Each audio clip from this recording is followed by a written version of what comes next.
Donc, première capsule sur le chapitre 10. Commençons sur les écosystèmes. Donc, chapitre 10, on va parler des écosystèmes.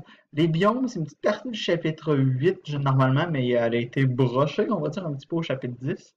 Mais bon, commençons par ça. Premièrement, c'est quoi un écosystème?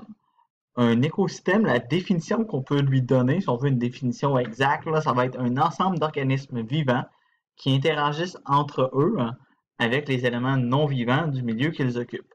Donc, si on veut remettre ça en des mots qu'on va mieux comprendre un petit peu, c'est un ensemble d'organismes vivants. Ça veut dire c'est quoi? C'est, on va dire des cerfs, par exemple. Donc, j'ai des animaux qui vont interagir entre eux. Donc, disons que j'ai des loups et des lapins. Les loups vont manger les lapins, ça c'est une interaction qu'il y a, mais ils interagissent aussi avec les éléments non vivants du milieu qu'ils occupent, donc ils interagissent avec les rivières, avec tout l'espace, les montagnes qu'il y a, les cours d'eau, tout ça va venir affecter mes espèces. Un petit exemple qu'on peut avoir là, pour venir à plus en profondeur, par exemple, j'ai mon individu, ça qui est mon premier niveau, donc au plus petit. Ensuite, j'ai une population, donc c'est de la même espèce que mon individu, sauf que j'en ai plusieurs. J'ai une communauté lorsque j'ai différentes espèces qui interagissent une avec l'autre. Et lorsque je parle d'écosystème, je viens maintenant mettre en jeu l'espace dans lequel cohabitent ces espèces-là.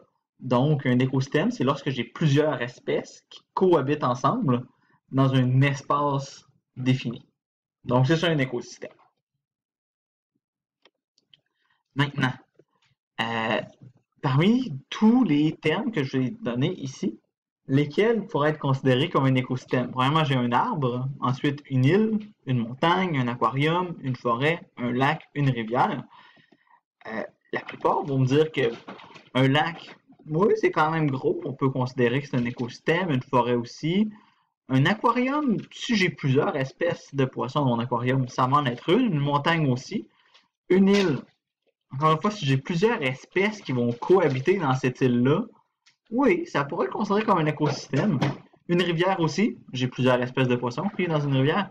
Un arbre, aussi, ça pourrait être considéré comme un écosystème. Faisons un petit dessin d'arbre, là. Vous allez voir, là, ça va être un très beau dessin, là. J'ai mon arbre, là, il va être comme ça ici. OK? Disons que j'ai une espèce d'oiseau qui, elle aime être sur le dessus de l'arbre. Ça, c'est mon espèce numéro 1.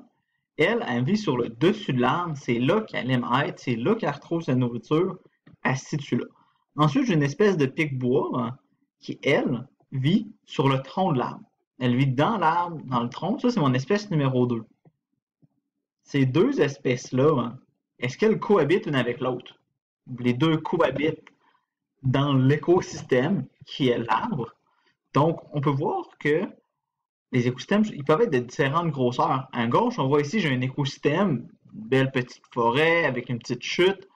Mais si je fais juste regarder mon lac, si dans mon lac, j'ai plusieurs espèces de poissons, je ne vais pas appeler ça un lac, là, dans une petite rivière, j'ai plusieurs espèces de poissons qui vivent à l'intérieur, on peut le considérer comme un écosystème. Même chose pour mon arbre, juste cet arbre-là ici, on peut le considérer comme un écosystème s'il y a plusieurs espèces qui cohabitent une avec l'autre dans l'arbre et qui vont aussi interagir avec les espèces non vivantes. Donc, on a ça. Ensuite, les interactions dans un écosystème, on va appeler ça les relations trophiques. Donnons une belle petite définition de ça et ensuite, comme tantôt, on va aller plus en profondeur dans la définition. Une relation trophique, c'est les liens de nature alimentaire qui existent entre les organismes vivants d'un écosystème. Donc, commençons par la fin pour bien comprendre. J'ai un écosystème. Dans mon écosystème, j'ai différents organismes vivants. Donc, tantôt, on parlait des différentes espèces. Comme on avait juste ici, j'avais mes petits lapins, mes faucons, mes boucs. Et là, j'ai tous ceux-là qui vivent ensemble. Donc, mes différentes espèces et mes différents organismes vivants, ils habitent un écosystème, donc ils habitent un certain milieu. Et là, relation trophique, c'est les liens de nature alimentaire. Donc, on peut le voir un petit peu sur qui mange qui. C'est ça une relation trophique. C'est qui mange qui et qui a quel travail dans mon écosystème. Puis là, on va voir qu'il y a trois majeurs, trois travails majeurs, trois rôles, mais je veux dire rôles majeurs dans une relation, dans un écosystème. Donc, mon premier rôle, c'est les producteurs.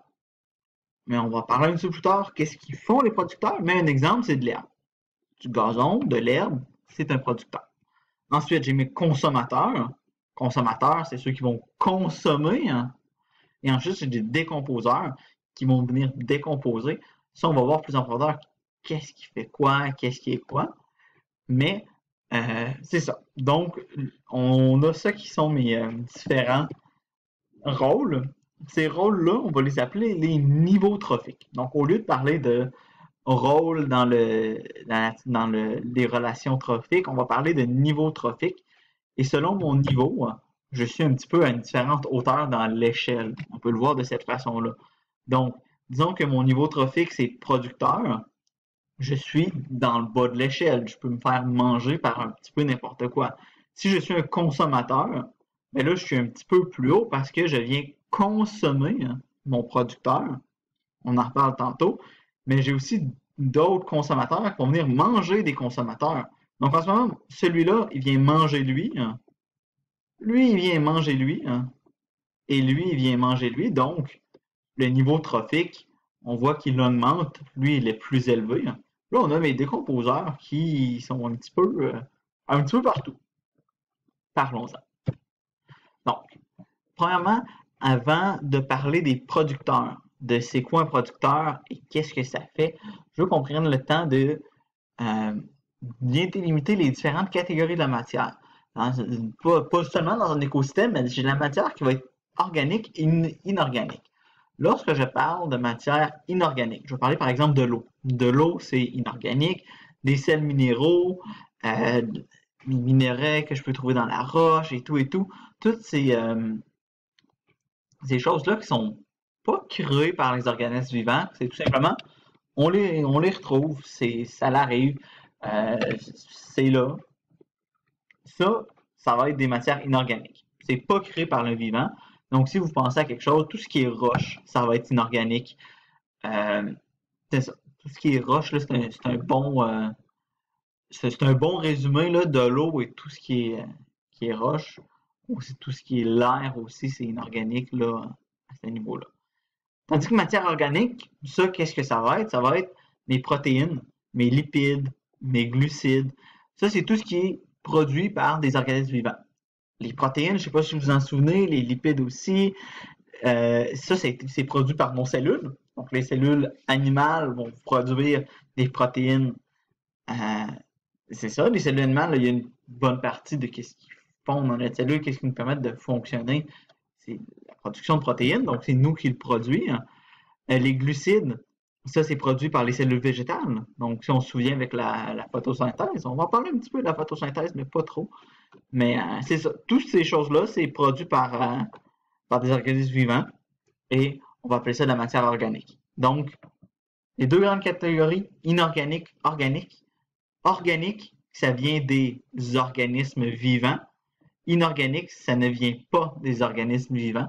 Donc, c'est la distinction que je veux que vous soyez capable de faire. Je ne veux pas que vous connaissiez qu'est-ce qui est organique, qu'est-ce qui est inorganique, mais je veux qu'on se souvienne, organique, ça vient du vivant. Inorganique, ça ne vient pas du vivant. Donc, là, les producteurs. Les producteurs, on va dire que c'est des organismes autotrophes. Et là, je sais que dans ce chapitre-là, on va avoir beaucoup de nouvelles terminologies, beaucoup de nouveaux termes, beaucoup de nouveaux mots. Et je veux qu'on prenne le temps de vraiment bien les assimiler pour s'en souvenir. Un organisme autotrophe, décortiquons le mot en deux en tant que tel. Ces termes grecs, initialement, le mot auto veut dire soi-même. Donc, soi-même, trophe, provient du mot nourriture. Donc, un organisme autotrophe produit soi-même sa nourriture. Donc, nourriture soi-même, il la fait par elle-même. Comment est-ce que les producteurs vont venir faire leur nourriture? Mais c'est avec la photosynthèse. La photosynthèse, si on résume, c'est quoi la photosynthèse? C'est je prends la matière inorganique. En tant que telle, cette matière inorganique-là, c'est quoi? C'est de l'H2O, hein? Donc de l'eau. Hein? Puis quoi d'autre que j'utilise pour la photosynthèse? Du CO2. Hein? Donc, je prends de l'H2O et du CO2. J'ajoute à ça de l'énergie. L'énergie qui vient de quoi? Qui vient du soleil. Et ça va me donner de la matière organique. La matière organique, en réalité, c'est des glucides et de l'oxygène. Donc, si on veut résumer un petit peu, c'est quoi la photosynthèse? Mais c'est la transformation de la matière inorganique en matière organique. Donc, c'est ça que les organismes autotrophes y font.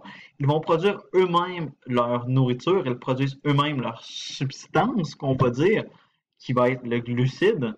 Donc, ils peuvent grossir par eux-mêmes, un petit peu comme, exemple, nous, en termes, nous, comme êtres humains, comment est-ce qu'on fait pour grandir? On va devoir manger.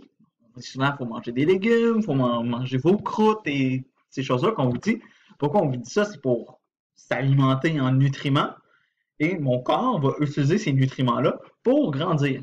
Mais les plantes, eux, ils vont pas aller manger d'autres plantes. Qu'est-ce qu'ils font?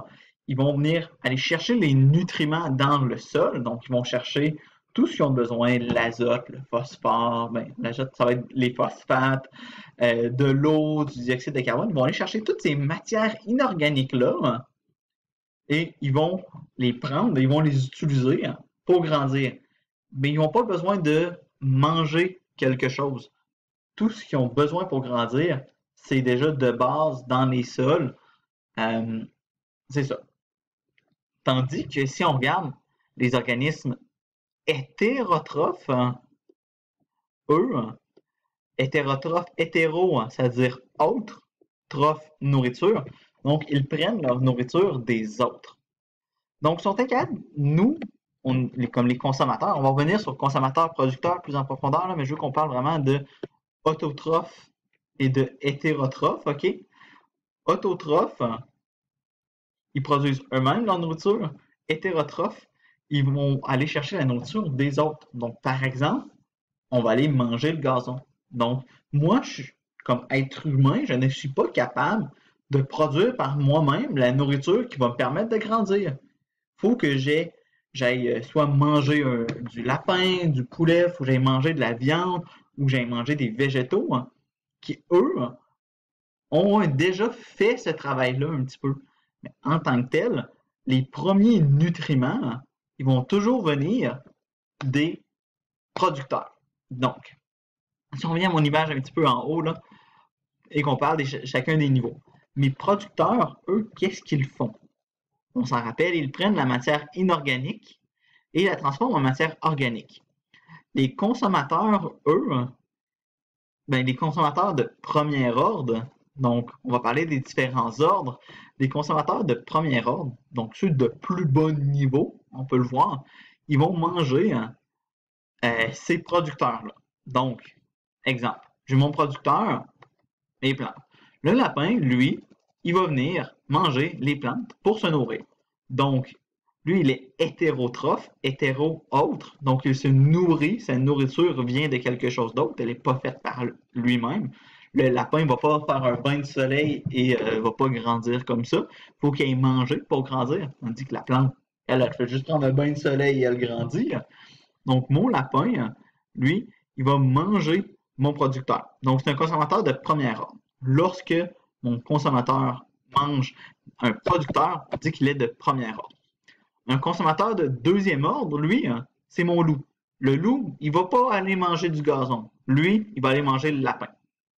Donc, lui, sa nourriture, elle ne vient pas de lui-même non plus, mais elle ne vient pas des producteurs non plus. Elle vient directement du lapin. Donc, un consommateur de deuxième ordre vient manger un consommateur de premier ordre. Je pourrais m'imaginer un consommateur de troisième ordre plus loin qui, lui, vient manger le loup. Et on peut monter ça jusqu'à un consommateur de 100 millième ordre. Là. Il n'y a pas de limite à ce niveau-là, sauf qu'on va voir un petit problème qui arrive dans le cas de l'ours. Un ours, ça mange quoi? Si on regarde rapidement, un ours, ça mange des plantes, ça va manger des baies et des racines. Donc, si je fais juste regarder ce premier point-là, ben mon ours, c'est un consommateur de premier ordre. Donc, j'ai pas besoin d'aller plus loin que ça. Mon ours, c'est un consommateur de premier ordre parce qu'il mange des plantes. Ben, ils mangent les fruits des plantes, mais ils mangent les plantes. Donc, consommateurs de premier ordre. Champignons, encore une fois, mais là, champignons, on va en parler un petit peu plus tard. On n'ira pas là-dedans. On va l'oublier pour notre moment. OK? On n'en parlera pas des champignons.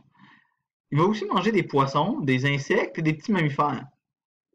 Mais les poissons, les insectes et les petits mammifères, eux, c'est peut-être des consommateurs de deuxième, troisième ordre, quatrième ordre.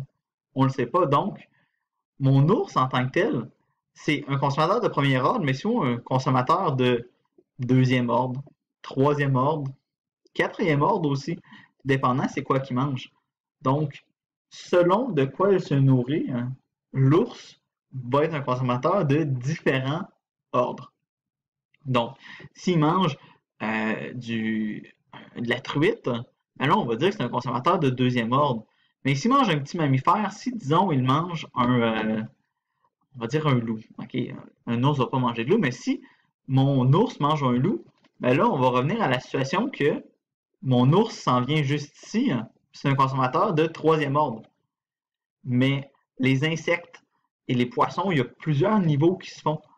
Par exemple, si on trouve cette belle petite image-là, disons là mon oiseau ici, ok, qui vient manger mon anthropode. L'anthropode, selon quel lien avec les flèches qu'on utilise, il va être à différents niveaux. Si je regarde ici, bon, ça c'est un premier niveau, hein. Celui-là c'est un deuxième niveau, hein. Et celui-là c'est un troisième niveau. Si je prends les flèches par en haut ici, on voit que c'est un troisième niveau. Si je prends les flèches par en bas, là ça c'est... on va pas prendre par en bas parce que là on tombe dans les bactéries. Disons qu'on prend ici. Ça c'est le premier niveau, hein. Deuxième niveau, troisième niveau, quatrième niveau, là c'est de l'anthropode. Donc mon oiseau va être de cinquième niveau. Mais il est aussi de quatrième niveau. Donc selon le chemin que je prends, hein, mon oiseau est soit un consommateur de troisième niveau ou de quatrième niveau. Donc, on voit que c'est vraiment pas une façon parfaite de voir cette situation-là. Ça peut nous aider dans certains cas, parler de premier ordre, deuxième ordre, troisième ordre. Lorsque la relation elle est claire, on va utiliser premier ordre, deuxième ordre, troisième ordre. Dans le cas, par exemple, ici, de mes herbes, mon lapin et ensuite mon loup, là, on va utiliser le consommateur de premier ordre, deuxième ordre, troisième ordre, quatrième ordre et tout, sans problème. Donc, ça, je veux qu'on se souvienne que les niveaux trophiques en tant que tel, c'est pas parfait.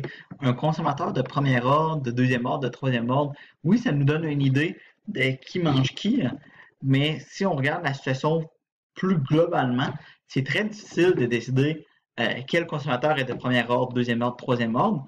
Mais lorsqu'on regarde des situations plus spécifiques, comme par exemple le cas du lapin et du loup, on est capable de mettre des chiffres sur premier ordre, deuxième ordre, mais plus la situation devient large, plus ça devient difficile. Maintenant, les décomposeurs, le troisième rôle qu'on va avoir lorsqu'on parle des relations trophiques, ce décomposeur, ça va être un organisme qu'on dit détritivore. Détritus venant de détritus, venant de déchets, vore comme dans dévorer, hein, donc qui dévore les déchets. Un organisme détritivore va venir manger les déchets. Donc, si on regarde n'importe qui, les humains, les plantes, que ce soit des producteurs ou des consommateurs, on va produire des déchets, que ce soit sous forme d'excréments ou lorsqu'on mord. Les cadavres, c'est quoi? C'est un certain type de déchets. Les arbres, lorsqu'ils meurent aussi, c'est des déchets. Les feuilles qui tombent aussi. Les organismes détritivores, qu'est-ce qu'ils font, eux? Ils vont venir manger tous ces déchets-là. Donc, que ce soit les feuilles qui tombent, les arbres morts, les cadavres, les excréments, etc. Tout ce que vous pouvez penser qui est des déchets organiques, les organismes détritivores vont venir les transformer en matière inorganique. Donc, les décomposeurs, eux, ce qu'ils font, si on revient à notre petit dessin ici, ils viennent prendre les déchets organiques que les consommateurs et que les producteurs produisent. Donc, nous, on produit des déchets organiques et eux les défont et les transforment en déchets, en matière inorganique. Donc, si on regarde un petit peu le cycle, j'ai mes producteurs qui, eux, prennent de la matière inorganique et la transforment en matière organique. Ensuite, les consommateurs viennent utiliser cette matière organique-là. Ensuite, d'autres consommateurs d'ordre plus haut viennent encore une fois utiliser cette matière organique-là. Mais tout au long que ce processus-là se fait, on va venir produire des déchets organiques qui vont venir être mangés par les décomposeurs pour produire des déchets, de la matière, inorganique. Et là, la boucle peut recommencer. On peut la représenter comme ça ici. Dans mon milieu, j'ai de la matière inorganique qui est transférée aux producteurs. Donc, les producteurs prennent la matière inorganique, on la voit par la flèche noire, et ils viennent l'absorber. Ils vont produire un flux de matière organique qui va être utilisé par les consommateurs. Mais les producteurs vont aussi produire la matière organique qui va être utilisée par les détritivores. Donc, par exemple, les feuilles mortes ou un arbre mort. Ça va être un type de transfert de matière organique. Là, les détritivores, lorsque les consommateurs meurent ou lorsqu'ils produisent des excréments, ils vont venir prendre cette matière organique-là et les décomposeurs vont la décomposer pour refaire de la matière inorganique. Cette matière inorganique-là est réenvoyée dans les sols qui, maintenant, peut renvoyer cette matière-là à mes producteurs.